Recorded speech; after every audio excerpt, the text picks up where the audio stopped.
যুদ্ধবিধ্বস্ত গাজায় লাখো মানুষের উপর ইসরায়েলের হামলা অব্যাহত রয়েছে। এর মধ্যেই নিম্নচাপের প্রভাবে উপত্যকাটিতে থেমে থেমে বৃষ্টিপাত এবং ঠান্ডা বাতাসের কারণে চরম দুর্ভোগে পড়েছেন অসহায় ফিলিস্তিনিরা। সংবাদ মাধ্যম আল জাজিরা জানিয়েছে, গাজা সিটিতে ভারী বৃষ্টিপাতের পর অস্থায়ী আশ্রয় শিবিরের তাঁবুগুলোতে পানি ঢুকে গেছে। তাঁবুর সামনে সড়কেও জমে রয়েছে পানি। এতে জীর্ণ তাঁবু ও আশ্রয় কেন্দ্রগুলো ধসে পড়ার শঙ্কা রয়েছে। গাজার মিডিয়া অফিস জানায়, ইসরায়েলি বোমাবর্ষণ ও প্রাকৃতিক দুর্যোগে ক্ষয়ক্ষতির কারণে সমস্ত তাঁবুর 93% আশ্রয়ের জন্য অনুপযুক্ত হয়ে পড়েছে। এদিকে যুদ্ধবিরতির পরও এমন দুর্ভোগের মাঝে ইসরায়েলি বাহিনী গাজায় প্রয়োজন অনুযায়ী মানবিক সাহায্য প্রবেশ করতে দিচ্ছে না।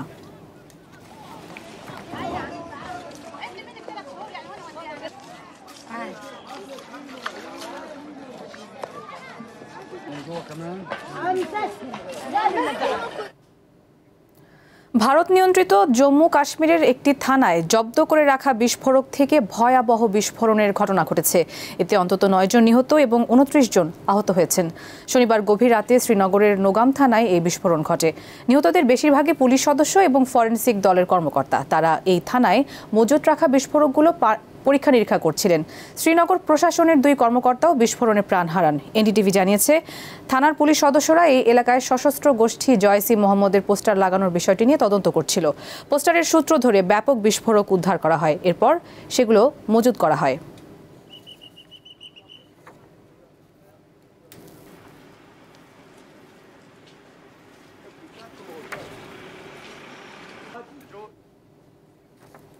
বিহার বিধানসভা নির্বাচনে বিজেপি নেতৃত্বাধীন জাতীয় গণতান্ত্রিক জোট এনডিএ বিপুল সংখ্যাগরিষ্ঠতা পেয়ে জয়লাভ করেছে। অর্থাৎ রাজ্যটির মুখ্যমন্ত্রীর আসনে আবারও বসছেন 74 বছর বয়সী নীতিশ কুমার। ভারতীয় গণমাধ্যম জানায়, শুক্রবার সকাল 8টায় শুরু হয় ভোট গণনা। এরপরই স্পষ্ট হতে থাকে রাজ্যটির শাসনভার কে গ্রহণ করতে যাচ্ছে। 243টি আসনের বিহার বিধানসভায় ম্যাজিক ফিগার 122 হলেও 202টি আসন পেয়েছে বিজেপি জোট। বিপরীতে আরজেডি, বাম ও কংগ্রেসের মহাগাঠবন্ধন পেয়েছে মাত্র 35টি আসন। বিহারে দলের সাফল্যে উল্লাসে মেতেছেন বিজেপি কর্মীরা। দলীয় পতাকা ঢোল নিয়ে রাস্তায় নেমে পড়েছেন সমর্থকেরা। নির্বাচন কমিশনের তথ্য অনুসারে বিহারে মোট ভোটদানের হার 66.91%।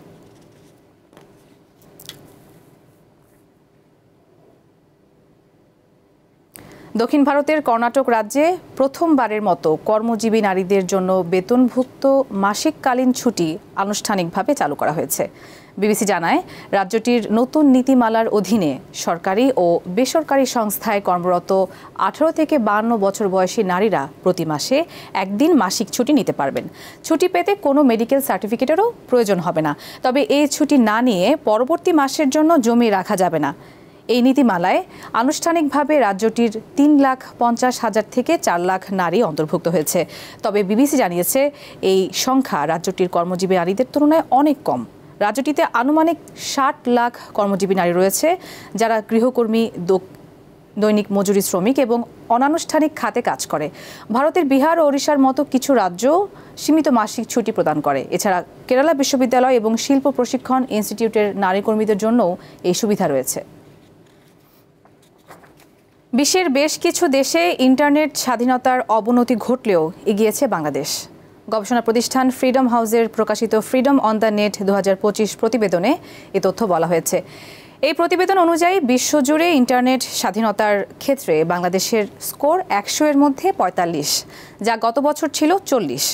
প্রতিবেদন অনুযায়ী এশিয়া প্যাসিফিক অঞ্চলে 53 নম্বর নিয়ে বাংলাদেশের চেয়ে এগিয়ে রয়েছে শ্রীলঙ্কা।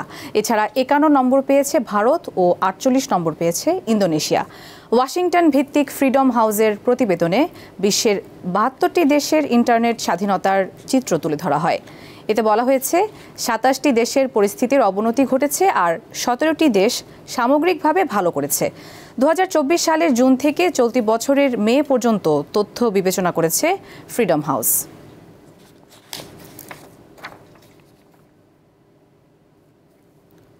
ব্রিটিশ গণমাধ্যম বিবিসির বিরুদ্ধে আইনি ব্যবস্থা নেওয়ার ঘোষণা দিয়েছেন যুক্তরাষ্ট্রের প্রেসিডেন্ট ডোনাল্ড ট্রাম্প।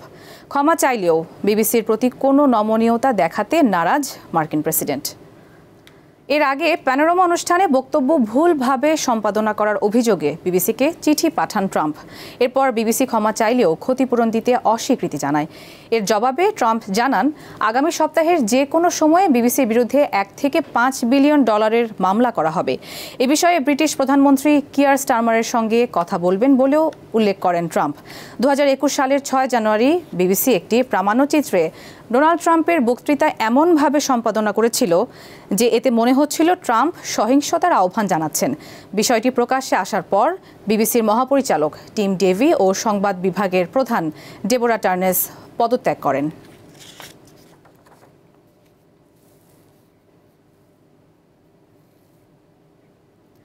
তীব্র সমালোচনা ও ক্ষোভের মুখে 2 শতাধিক পণ্যের ওপর থেকে শুল্ক প্রত্যাহার করেছে যুক্তরাষ্ট্রের প্রেসিডেন্ট ডোনাল্ড ট্রাম্পের নেতৃত্বাধীন প্রশাসন।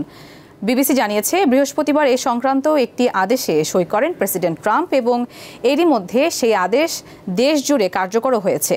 এতে করে কফি, গরুর মাংস, কলা ও কমলার রস সহ 2 শতাধিক খাদ্যপণ্যের ওপর দাম কমে আসবে। যুক্তরাষ্ট্রের কোনো মূল্যস্ফীতি নেই বলে দাবি করেন ট্রাম্প। চলতি বছরের 2 এপ্রিল বিশ্বের 100টিরও বেশি দেশের ওপর বর্ধিত রপ্তানি শুল্ক আরোপ করেন ট্রাম্প। তার এই পদক্ষেপে বিভিন্ন দেশের সঙ্গে যুক্তরাষ্ট্রের বাণিজ্যিক সম্পর্কে গুরুতর নেতিবাচক প্রভাব পড়ে। মার্কিন বাজারে বিভিন্ন দেশের পণ্যের উপস্থিতি কমে যায়, ফলে খাদ্য ও কৃষিজ সহ বিভিন্ন পণ্যের দাম বেড়ে যায়।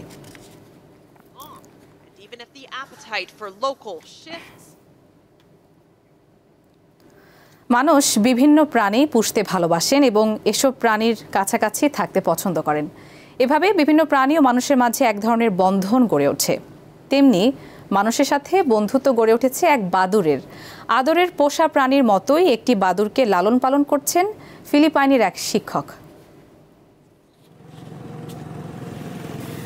শতাব্দীর পর শতাব্দী ধরে মানুষ বিভিন্ন প্রাণীকে পোষ মানিয়ে আসছে। পোষা প্রাণী মানুষকে আনন্দ দেয় এবং জীবনে ইতিবাচক ভূমিকা রাখে। এভাবেই বিভিন্ন প্রাণী ও মানুষের মাঝে এক ধরনের বন্ধন গড়ে ওঠে। পোষা প্রাণীর তালিকায় সাধারণত কুকুর, বিড়াল, পাখি, খরগোশ কিংবা গবাদি পশু জাতীয় প্রাণী বেশি থাকে। কেউ কেউ আবার সাপ, বাঘ, সিংহ কিংবা হাতিও পুষে থাকেন। কিন্তু অনেকেই আছেন যারা চান একেবারেই অন্যরকম প্রাণী পোষ মানাতে। কিন্তু তাই বলে বাদুড়?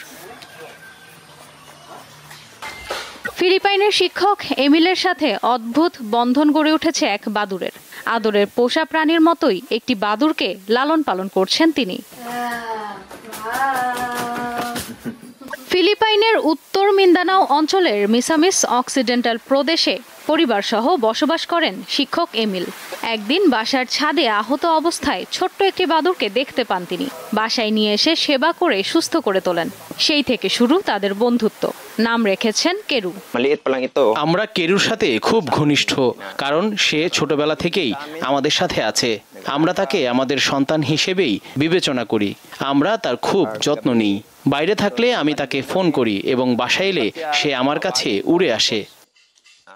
এমিলের পাশাপাশি তার পরিবারের অন্যদের সাথেও বেশ ভালো বন্ধন তৈরি হয়েছে বাদুড়টির। আমরা মানুষকে দেখাতে চাই যে কেরু বন্যপ্রাণী হলেও সে মানুষকে ভালোবাসতে সক্ষম। সে জানে কিভাবে মানুষের সাথে বন্ধন তৈরি করতে হয়। বাদুড়ের সাথে মানুষের এই বন্ধন অনলাইনে ব্যাপক কৌতূহলের জন্ম দিয়েছে। বেশিরভাগ মানুষই এই বন্ধুত্ব দেখে উচ্ছ্বাস প্রকাশ করেছেন। ইশরাত সুমা, দীপ্ত বার্তা কক্ষ। দর্শক, এই ছিল দীপ্ত আন্তর্জাতিক সংবাদে। আমাদের পরবর্তী সংবাদ বিকেল 5টায় দীপ্ত জেলা সংবাদ দেখার আমন্ত্রণ। ধন্যবাদ সবাইকে।